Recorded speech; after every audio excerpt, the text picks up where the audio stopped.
वात्सल्य की कहानी जो है वो वात्सल्य के द्वार पर लगे हुए पालना गृह से शुरू होती है।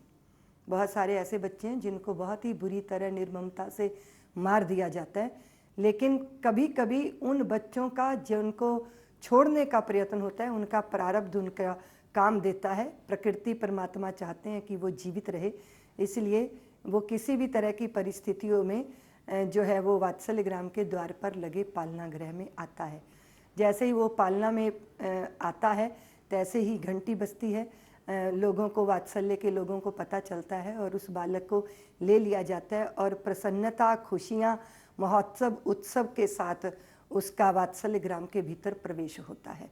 और फिर उसके पास होती है एक यशोदा, एक मौसी, एक नानी, बहुत सारे भाई बहन, और वात्सल्य ग्राम का बहुत ही सुंदर सहमति के माहौल से भीगा हुआ एक वातावरण उसकी बाहें पसारे उसकी प्रतीक्षा करता है।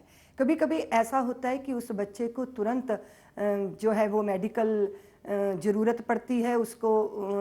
इस तरह जब हालात ज़्यादा गंभीर होते हैं तो वो वृंदावन से दिल्ली लाया जाता है, जहाँ पर दसियों दिन नहीं, कभी कभी तो महीनों वो मृत्यु से लड़ता रहता है। और क्योंकि वो वात्सल्य के आलिंगन में आ जाता है, इसलिए मौत परास्त हो जाती है और ज़िंदगी उसको नए रूप में लेती है और वो जीवन की नई धारा के साथ जुड़कर पुनः अपने घर वापस आता है। उसका घर यानी उसकी देवकी का नहीं, अपितु उसकी यशोदा माँ का घर, उसका अपना घर। उसके बाद बच्चे का जो है विकास शारीरिक, मानसिक, शैक्षणिक तौर पर उसकी वहाँ पर व्यवस्था रहती है। हमारे यहाँ बहुत छोटा सा बालक आनंद अनुभूति के विद्यालय में जाता है, क्योंकि मैं मानती हूँ कि बालक गर्भ से ही सीखना प्रारंभ कर देता है। अभिमन्यु ने माँ के गर्भ में ही चक्र व्यूह को भेदन की कला को सीख लिया था।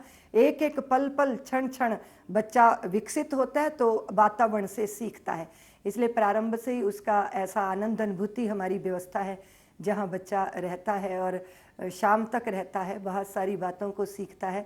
उसके दिमाग को बहुत सारे ऐसे खुराक मिलती है जो उसको एक अच्छा करुणा से भरा हुआ और एक अच्छा वीरता से भरा हुआ इंसान बनाने में सहयोग करती है। फिर संविद गुरुकुलम हमारे यहाँ इंटरनेशनल एक विद्यालय है जहाँ बच्चा 12वीं तक पढ़ता है और उसके बाद उसको जब ऊंची पढ़ाई करनी होती है तो वात्सल्य ग्राम के बाहर भी उसके लिए बहुत सारी संभावनाएं होती हैं।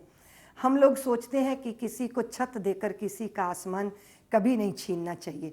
उसके भीतर जो भी संभावनाएं हैं उसे जागृत करने का और उसको विकसित करने का प्रयत्न करना चाहिए। इसलिए वात्सल्य कभी भी अपनी चीज बच्चे के ऊपर नहीं थोपता। वो जैसा भी पौधा है वो उसको विकसित होना चाहिए। हम एक बाड़ निर्मित करते हैं उसके आसपास ताकि समय से पहले उस पर तुषारापात ना हो जाए, उसको कोई जानवर ना खा जाए, वो कहीं किसी परिस्थिति का शिकार ना हो जाए। लेकिन उसके भीतर की कला, उसके भीतर का गायन, उसके भीतर का संगीत, उसके भीतर बहुत सारी ऐसी चीज़ें हैं जो प्रभु ने उसको देकर धरती पर भेजा है, उसका विकास हो सके हम उसकी कोशिश करते हैं। मुझे लगता है ईश्वर ने बहुत बड़ा कैनवास उन बच्चों के लिए खींचा है। वो आसमान में ऊंची उड़ान भर सकते हैं, लेकिन एक सहमति और प्यार का माहौल ही इस लायक उनको बनाता है। वात्सल्य मुख्य धारा में पहुंचा सके अपने उस बालक को हमेशा इसमें प्रयत्नशील रहता है, जिसमें बहुत प्यार भरी माताओं का बहुत बड़ा सहयोग उसके भीतर रहता है। और मुझे लगता है कि सारे देश की जितनी भी समस्याएं हैं उनका समाधान है वात्सल्य। जो जैसा है उसको वैसा अपना लो और उसे जैसा होना चाहिए वैसा बना दो, ये है वात्सल्य।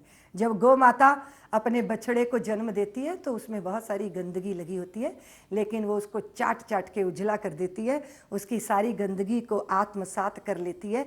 ये है वात्सल्य। जो जैसा है उसे वैसा अपनाना और जिसे जैसा होना चाहिए वैसा बनाना, ये वात्सल्य है। और वात्सल्य सहमति से, प्रेम से, करुणा से, मैत्री से, प्रमुदिता के गुणों के साथ विकसित होता है, आगे बढ़ता है और एक नन्ही सी इकाई के साथ उसके छोटे छोटे पलों और छोटे छोटे क्षणों को जीता हुआ उसे बहुत दूर तक चलने में सक्षम बना देता है।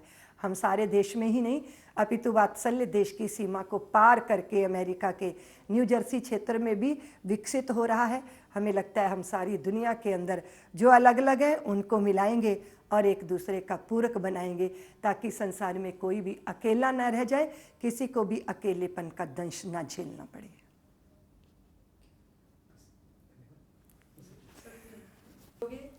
ठंडे में